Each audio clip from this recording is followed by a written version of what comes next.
نہیں ڈاکٹر صاحب آپ نے بڑا ایک کوشچن اٹھایا ہے، یہ میں یقینی طور پہ فاروق نسیم صاحب کے پاس لے کے جاؤں گا۔ بالکل سرکار مودی کے متعلق جو افواہیں آ رہی ہیں یا اس کے اثاثہ جات میں اضافہ ہوا ہے یا کرپشن کی یہ داستانیں جو ہیں یہ گوگی اور اس کے ہسبینڈ آسم گجر کی ہوئی ہیں، سابقہ خاتون اول بھی اس میں انوالو تھی، سابقہ پرائم منسٹر بھی اس میں انوالو تھے، یہ لوگ ان کے فرنٹ سر ڈاکٹر صاحب نے بڑا اچھا ایک پوائنٹ اٹھایا کہ نواز شریف کے بارے میں بھی ایسا ہی پروپیگنڈا ہوتا تھا، کیا کہیں گے سر آپ؟ شکریہ آپ کا خاور صاحب اور ڈاکٹر صاحب کو سلام۔ وعلیکم السلام۔ جی آپ یہ دیکھیں صحیح کہا ڈاکٹر صاحب نے کہ یہ میاں نواز شریف صاحب کے خلاف بھی پروپیگنڈا ہوتا تھا، اور یہ اس وقت جو ہے عمران برقی کے لیے پروپیگنڈا نہیں ہو رہا ہے، یہ اصل میں حقائق پہ مبنی ہے۔ آپ یہ دیکھ لیجئے کہ جو شخص جو ہے ایک کرکٹر تھا ڈاکٹر صاحب، اور اس نے اتنی بڑی جائیداد کا مالک کیسے بن گیا؟ وہ اصل میں شروع سے ہی نوسر باز تھا یہ، اور یہ آپ یہ دیکھیں کہ اس کا باپ ایک 16 گریڈ کا وابڈہ میں ملازم تھا جب اس کو نکالا گیا۔ کیا آپ سمجھتے ہیں کہ 16 گریڈ کا جو آدمی 11 گریڈ سے بھرتی ہو کے 16 گریڈ تک جائے اور اس کے بعد وہ اپنے بچوں کو ایچسن میں پڑھائے، پھر اس کا بچہ کرکٹر بن کے جو ہے وہ لنڈن میں بھی کھیلے؟ ان دنوں سال کی کمائی ہوتی تھی جو کرکٹر تھے ظہیر عباس، میاں لیکن ظالم اس وقت جوا ہو کے یہ پیسے پورے کر لیتے تھے نا جی۔ نہیں اتنا پیسہ تو نہیں ہوتا تھا۔ میاں نواز شریف جو ہے آپ یہ دیکھیں کہ میاں نواز شریف کا والد جو ہے 52-54 کے دور میں انڈسٹری لگا چکے تھے۔ میاں نواز شریف جو پیدا ہوئے سونے کا چمچ لے کر پیدا ہوئے۔ میاں نواز شریف کا آج تک یہ ایک چیز بھی ثابت نہیں کر سکے۔ خان صاحب ہم بات کر رہے ہیں، ڈاکٹر صاحب جو بات کر رہے تھے وہ بات کر رہے تھے ان پہ کرپشن کے الزامات۔ میں اسی طرف آ رہا ہوں آپ یہ دیکھیے میاں نواز شریف پہ انہوں نے الزامات لگائے۔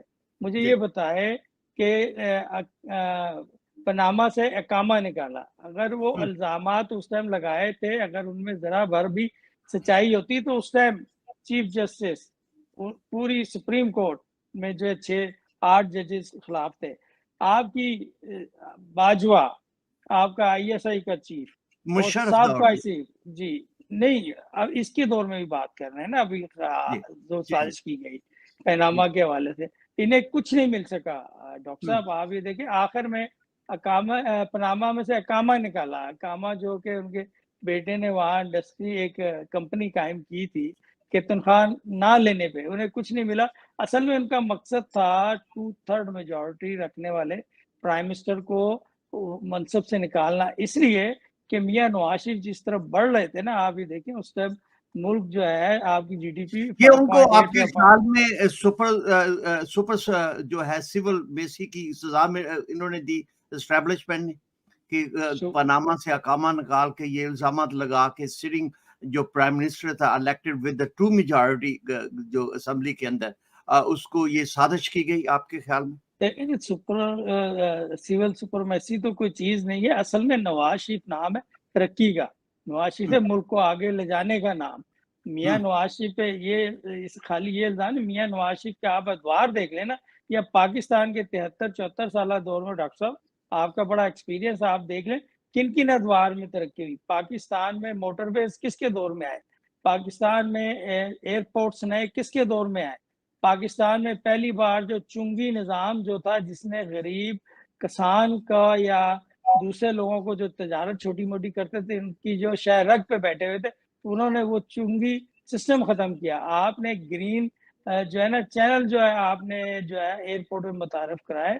میاں نواز شریف نے جو ہے آپ دیکھیں ٹیکس میں کاروباری طبقے کو ریلیکسیشن اس لیے دی، لوگ کہتے ہیں جی یہ اس برادری سے اس لیے دی، نہیں، ریلیکسیشن اس لیے دی کہ تاکہ ملک میں انڈسٹریلائزیشن ہو، ملک جو ہے ترقی کرے۔ جب ترقی کرے گا ڈاکٹر صاحب تو وہاں روزگار کے مواقع پیدا ہوں گے، جو روزگار کے مواقع پیدا ہوں گے، لوگوں کو روزگار ملے گا تو آپ کا پیسہ سرکولیٹ ہوگا، اکانومی جو ہے آگی طرف بڑھے گی۔ آپ یہ دیکھیں جب 2014 سے سازش کی گئی ان لوگوں نے یہ دیکھا میاں نواز شریف کی مقبولیت 2/3 سے بھی بڑھ رہی ہے، اور آنے والے دور میں تو صرف الیکشن میں 18 کے الیکشن میں میاں نواز شریف ہی نظر آئیں گے۔ تو ایک سازش کی گئی اور